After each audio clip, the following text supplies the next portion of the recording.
Hoje eu vou analisar o poema do Drummond chamado Anoitecer, que é um poema muito bonito. Ele está casado com a minha aula desta semana, né? Eu coloquei como uma possibilidade de repertório, mas não quis analisar esse poema na minha aula para não ficar uma aula muito cansativa, né?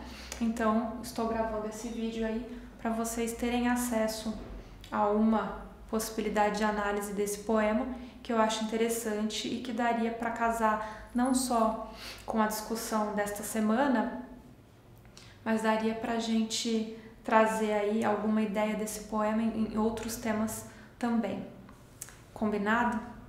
Então é isso. Esse poema Anoitecer, ele está em uma obra do Drummond de 1945 chamada A Rosa do Povo.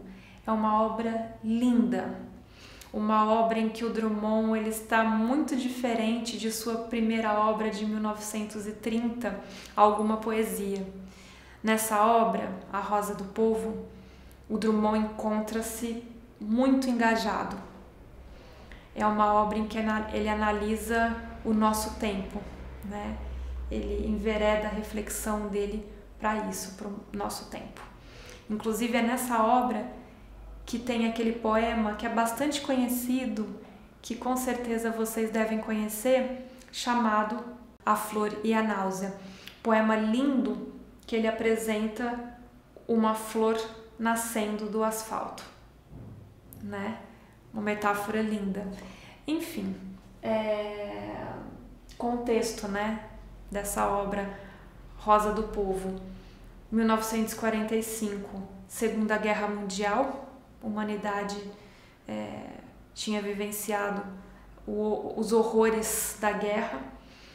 E aqui no Brasil a gente tem como contexto a ditadura Vargas, Estado Novo, tá? Então essa obra engajada, o Drummond enveredando mesmo para análise do seu tempo, ele vai fazer análises pessimistas. Em alguns poemas ele finaliza com uma possibilidade de esperança. Aliás, o título do livro é, né, A Rosa do Povo, né? Então também a gente poderia pensar como uma possibilidade de esperança. Mas nesse poema em especial que leremos agora, Anoitecer, ele finaliza de maneira bem pessimista. Vou começar lendo o poema inteiro, para a gente ter uma noção do todo, tá? E aí fica a dica para quem quiser. O José Miguel Wisnik, que é professor da USP de literatura, e ele é músico também, ele canta esse poema e é muito bonito. Se vocês procurarem no YouTube, vocês vão achar. Depois vocês escutem, é bonito. Então eu vou ler Anoitecer, Drummond. É a hora em que o sino toca, mas aqui não há sinos. Há somente buzinas, sirenes roucas, apitos, aflitos, pungentes, trágicos, uivando o escuro segredo. Desta hora tenho medo. É a hora em que o pássaro volta, mas já muito não há pássaros. Só multidões compactas, escorrendo exaustas como espesso óleo que impregna o lajedo. Desta hora tenho medo. É a hora do descanso, mas o descanso vem tarde. O corpo não pede sono depois de tanto rodar. Pede paz, morte, mergulho no poço mais ermo e quedo. Desta hora tenho medo. Hora de delicadeza, gasalho, sombra, silêncio. Haverá disso no mundo? É antes a hora dos corvos bicando em mim, meu passado, meu futuro, meu degredo. Desta hora sim, tenho medo. Esse é o poema. Para vocês entenderem a minha análise, é importante vocês imprimirem esse poema, vocês lerem esse poema, tá? Porque uma das coisas que a gente vai analisar é a regularidade, alguns aspectos regulares desse poema que trazem um efeito de sentido a ele, tá? Então é isso. Anoitecer, o título já é um direcionador de leitura, então é importante a gente pensar no sentido desse título. Não é anoiteceu, é anoitecer, ou seja, esse título já indica um processo. A noite, não só nesse poema, mas nessa obra, também tem sentido de nosso tempo e também tem esse sentido pessimista, tá? Então a gente poderia entender todo esse poema com o anoitecer. No anoitecer é a hora em que o sino toca, é a hora em que o pássaro volta, é a hora do descanso. Cada estrofe apresenta um aspecto do anoitecer, tá? E a gente vai entender esse anoitecer também, como eu coloquei, não só como um momento do dia, que é o momento do descanso. Teoricamente, é o momento do aconchego, de ficar em casa, né? Então, a gente entende não só como um momento do descanso, né? Um momento do dia, como também como uma alusão aí a um tempo histórico opressor e que vai redefinir, inclusive, essa noção que a gente tem do próprio tempo, da própria organização do nosso dia, tá? Quando vocês lerem esse poema, vocês vão perceber que ele é dividido em 4 estrofes, com 7 versos, ou seja, existe uma regularidade. 4 estrofes com 7 versos. Vocês vão ver que todas as estrofes, com exceção da quarta, a quarta apresenta alterações, tá? Mas as 3 primeiras estrofes, ou seja, a maioria do poema, vocês vão ver que as estrofes elas iniciam com a mesma expressão, é a hora, é a hora, é a hora, ou seja, uma anáfora, né? Então a gente tem a repetição dessa expressão no início do primeiro verso, dos primeiros versos das 3 primeiras estrofes, tá? Então essa é a primeira regularidade. Segundo verso, sempre começando com um mas, que é uma conjunção adversativa. E o último verso das estrofes, ele se repete. Desta hora tenho medo, desta hora tenho medo, desta hora tenho medo. Na quarta estrofe, ele coloca desta hora sim tenho medo, ele acrescenta o sim. Ou seja, a gente tem a repetição de um verso inteiro, né? O último verso das estrofes. Isso a gente chama de, que nem na música, tá? Para ficar fácil de lembrar, refrão ou estribilho. Então, a gente tem essa regularidade. E essa regularidade, ela traz mesmo um efeito de sentido, e isso que a gente vai analisar aqui. Beleza? Vamos lá. Eu vou reler aqui a primeira estrofe. É a hora em que o sino toca, mas aqui não há sinos. Há somente buzinas, sirenes roucas, apitos, aflitos, pungentes, trágicos, uivando escuro segredo. Desta hora tenho medo. Bom, é a hora em que o sino toca. Quem já foi a uma cidade pequena, né, com certeza já presenciou isso, né? O sino toca. Numa cidade pequena, que a gente não tem muitos ruídos, a gente consegue escutar o barulho do sino. E é um som apaziguador, né? Então o sino toca em determinados momentos do dia. Esse toque do sino marca momentos do dia, né? Então, no anoitecer, é a hora em que o sino toca. Só que aí tem a conjunção adversativa. Mas aqui não há sinos. Há somente buzinas, buzinas, sirenes roucas, apitos, aflitos, pungentes que causam dor, trágicos. Ou seja, aqui não tem o som apaziguador, aqui só tem ruídos. Então, nessa estrofe, ele tematiza o som dos grandes centros urbanos, né, em oposição à cidade provinciana, né?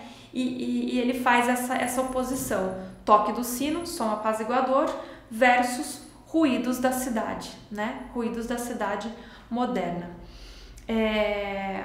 Inclusive aqui tem personificação, né? Quando ele fala sirenes roucas, apitos, aflitos, o apito ele não pode ser aflito. Aflito é uma característica humana, então ele coloca aqui personificações, né? E nesse caso, quem é aflito?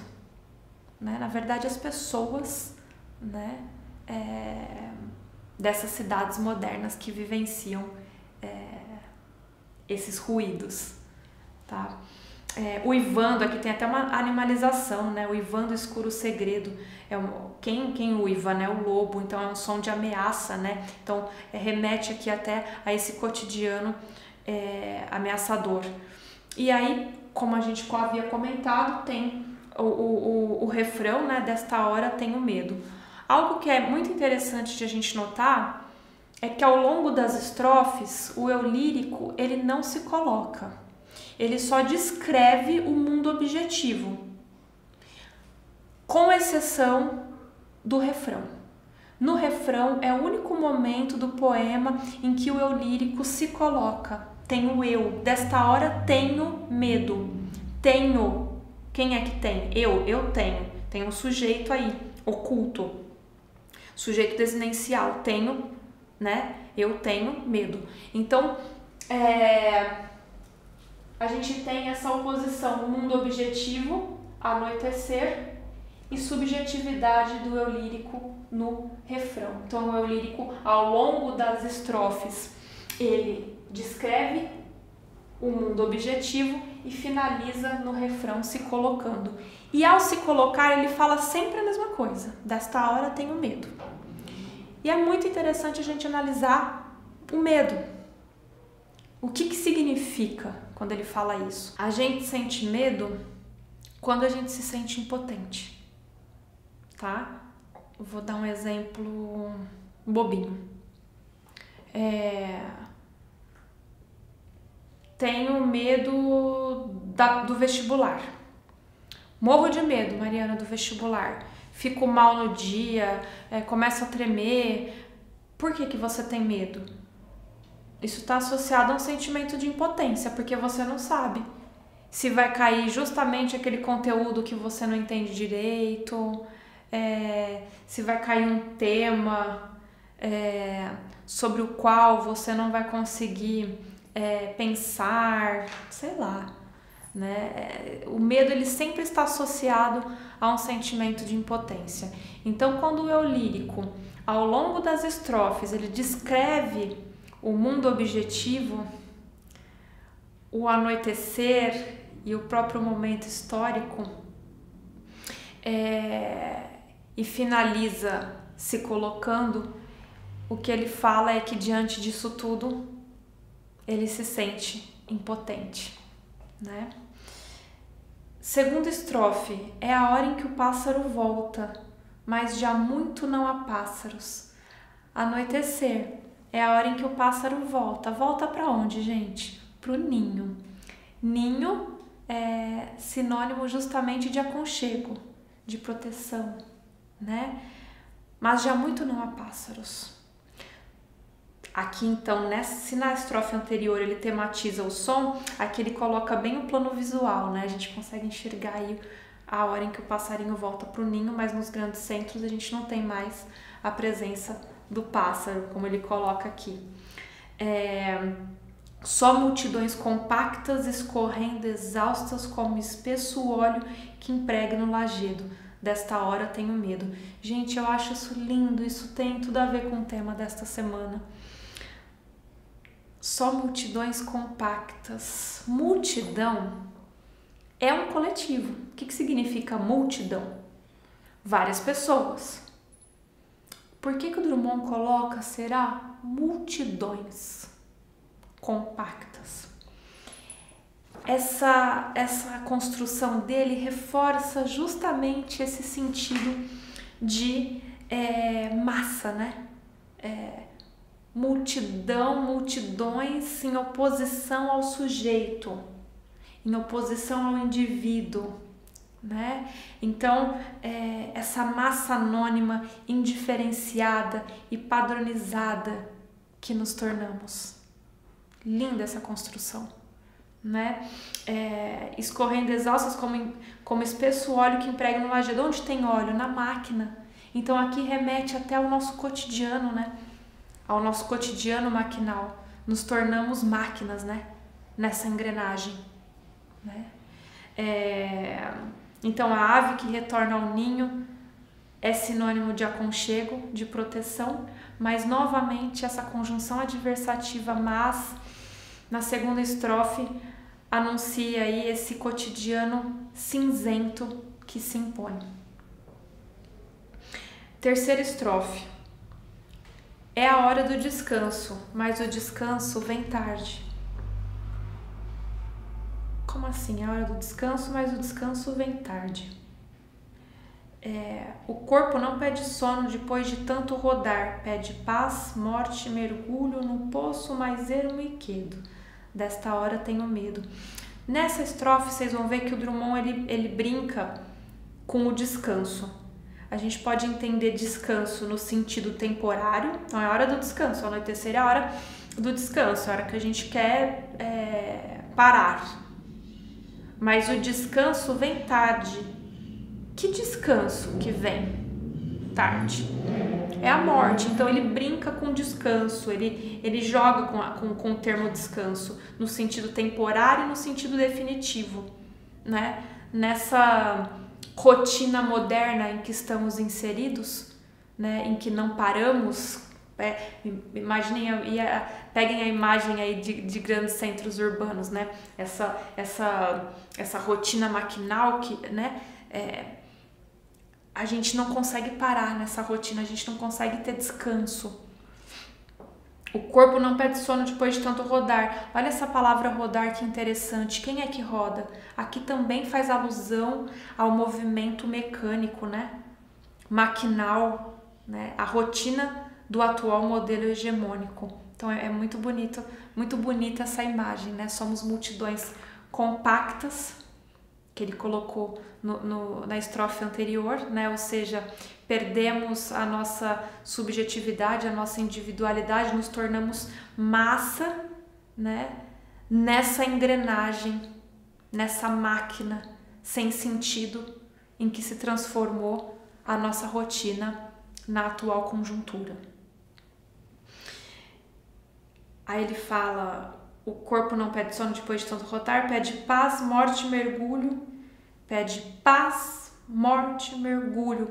Peguem aí as sílabas tônicas dessas três palavras. Pede paz, a. Morte, o.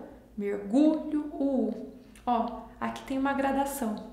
É como se a gente descesse pro poço. É isso que a gente quer, né?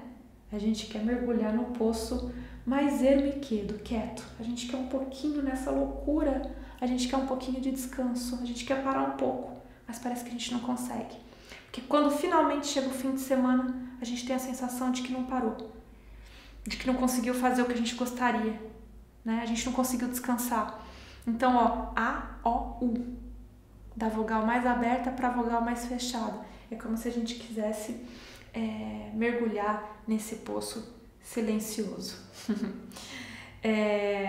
E tem essa ideia, né, do definitivo que a gente colocou, mostrando que às vezes só na morte que existe o descanso. De novo, ele finaliza com sentimento de impotência. Desta hora, tenho medo. Hora de delicadeza. A quarta estrofe nós vimos que tem algumas alterações. Hora de delicadeza, ele não coloca e na segunda estrofe ele não coloca o mas. Então ele coloca assim: hora de delicadeza, gasalho, sombra, silêncio. Gente, hora da delicadeza, gasalho, sombra, silêncio, o que é isso? Aconchego, paz, utopia? Aí ele coloca uma pergunta: haverá disso no mundo? Haverá utopia, gente? Aqui ele faz ele quebra a expectativa, porque ele coloca uma pergunta. Tá vendo? Toda aquela regularidade que ele construiu nas três estrofes anteriores, aqui ele quebra. Então essa pergunta nos coloca essa reflexão: haverá aconchego, haverá paz, ou haverá utopia, haverá esperança? Olha a resposta: é antes a hora dos corvos bicando em mim, meu passado, meu futuro, meu degredo. Desta hora, sim. E aí ele acrescenta um advérbio, né, de afirmação. Desta hora, sim, tenho medo. Gente, essa imagem dos corvos bicando em mim é uma imagem de pura aflição, É uma imagem horrível. E aí ele coloca meu passado, meu futuro, o que seria o normal, o previsível dele colocar? Meu passado, meu futuro, meu presente. No lugar do presente, que palavra que ele coloca? Degredo. Olha que interessante, que profundo. No lugar do presente, degredo, ou seja, parece que o degredo da própria humanidade, né? É a opressão do tempo histórico. O presente que aflige nossa subjetividade, que nos torna multidões compactas, que nos torna massa, que nos coloca numa engrenagem sem sentido, né? Que nos reifica, portanto. Desta hora, sim, tenho medo. Então ele finaliza reafirmando apenas o sentimento de impotência. E como eu falei no início, nesse poema ele não termina, ele não coloca possibilidade de esperança como ele faz em outros, né? E uma esperança, quando ele coloca em outros poemas, mesmo em A Flor e a Náusea, como mencionamos aí no início do vídeo, é uma esperança não autoajuda, não simplista, mas é uma esperança construída assim, muito bonita, assim, né? No meio, rompendo o asfalto, né? Enfim, esse poema é bem pessimista, muito bonito. Eu acho que é um poema que daria pra gente sempre citar quando a gente for se referir ao nosso tempo, quando a gente for analisar a atual conjuntura. Então, daria para citar esse poema em vários temas, né? Essa ideia da subjetividade amputada na modernidade, essa ideia da massa em oposição ao sujeito, a ideia da nossa rotina maquinal, são discussões muito frequentes em diversos textos, né? Então, eu coloquei essa possibilidade para vocês, não se esqueçam de multidões compactas, por exemplo. Essa expressão é linda. E no tema desta semana, rotina, ficaria muito interessante essa associação também, como eu expliquei lá no vídeo, na videoaula mesmo, né, acerca do tema. É isso, pessoal, espero que vocês tenham gostado do poema.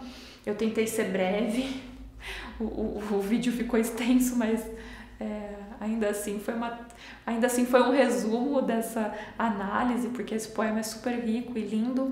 Espero que vocês tenham gostado.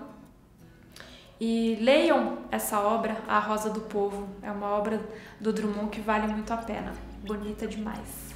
Obrigada, pessoal!